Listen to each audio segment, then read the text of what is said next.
Yo les artistes, c'est Lilton Maurice et aujourd'hui je vous donne 5 conseils pour réaliser un clip de musique. Que ce soit pour les artistes, les entrepreneurs ou les marques, la vidéo est primordiale pour démocratiser ces projets, pour les diffuser au plus grand nombre. Comme vous le savez, je suis photographe et vidéaste et mon domaine de prédilection à la base c'est les clips de musique. Et c'est grâce à ça que 12 ans en arrière, je me suis lancé dans l'audiovisuel. Je dois avoir pas loin de 250 ou 300 clips à mon actif au jour d'aujourd'hui. Bref, dans cette vidéo, je vais vous donner quelques tips, quelques astuces pour que vous aussi, vous puissiez réaliser des clips de musique. Pour pas trop cher, puisque souvent les artistes n'ont pas de gros budget, mais aussi en un minimum de temps, normalement en un jour de tournage, vous aurez toutes vos images.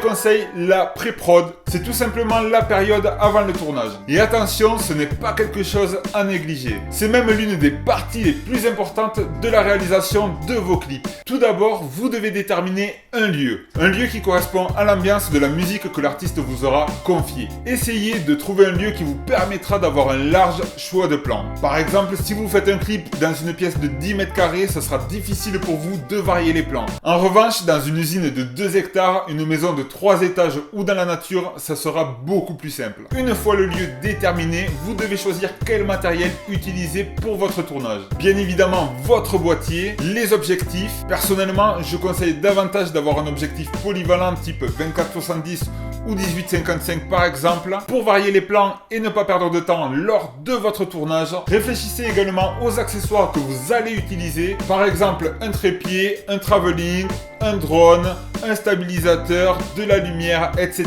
etc.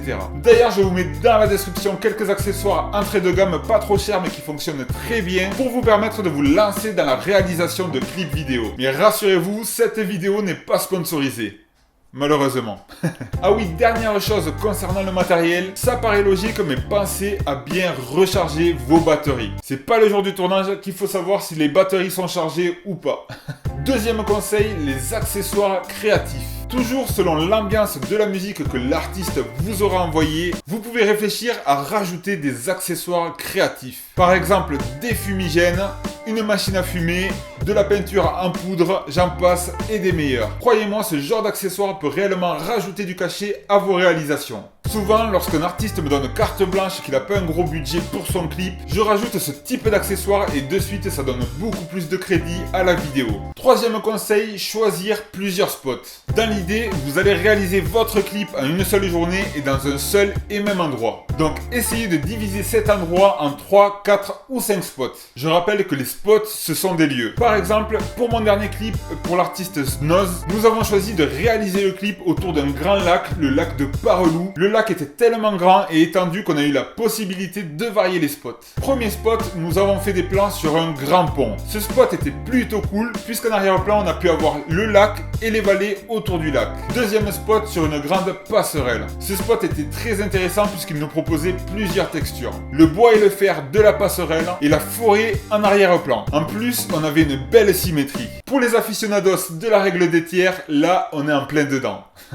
Troisième et dernier spot, sur la terre, au bord de l'eau. Ce spot-là permettait à l'artiste de se déplacer à son aise, contrairement aux deux autres spots. Puis on va pas se mentir, le décor en arrière-plan était plutôt sympa avec ce bel horizon. Donc voilà, essayez de varier les spots pour avoir des textures différentes, une luminosité différente et des valeurs de plans différentes également. Quatrième conseil, varier les plans. D'où l'importance d'avoir un objectif polyvalent type 24-70 ou alors plusieurs focales fixes à taille différente. Et aussi d'où l'importance d'avoir plusieurs accessoires vidéo, stabilisateurs, trépieds, travelling, etc. En effet, pour moi, ce qui fait la différence dans un clip de musique, c'est le fait de pouvoir varier ses plans. Alors non, ce n'est pas une obligation, parce que ce qui est bien dans la vidéo et dans l'art de façon générale, c'est de faire ce que l'on veut. J'aime bien dire que les règles sont faites pour être transgressées et surtout dans l'audiovisuel. Mais le fait de varier ses plans de caméra, ça donnera une espèce de dynamisme à votre vidéo. Et surtout, ça permettra de garder le spectateur en haleine du début à la fin. Par exemple, si je filme un sujet en plan large au stabilisateur, je trouve ça intéressant de faire un plan serré raccord au plan précédent. Cinquième conseil, les plans de coupe. Les plans de coupe, ce sont des plans fixes ou en mouvement qui permettent de capter l'ambiance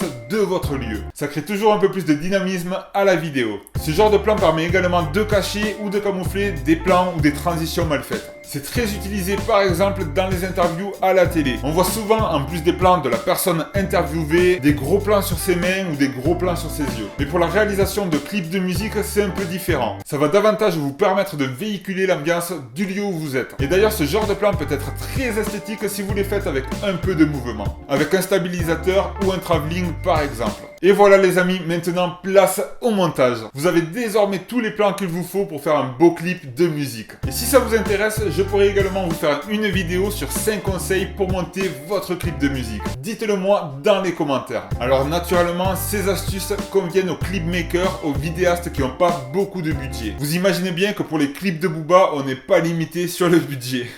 En tout cas, j'espère que cette vidéo sur mes conseils de tournage vous aura plu. N'oubliez pas le pouce bleu pour soutenir la chaîne. N'oubliez pas de vous abonner. On se revoit bientôt, c'était Lilton Morris. Béo béo.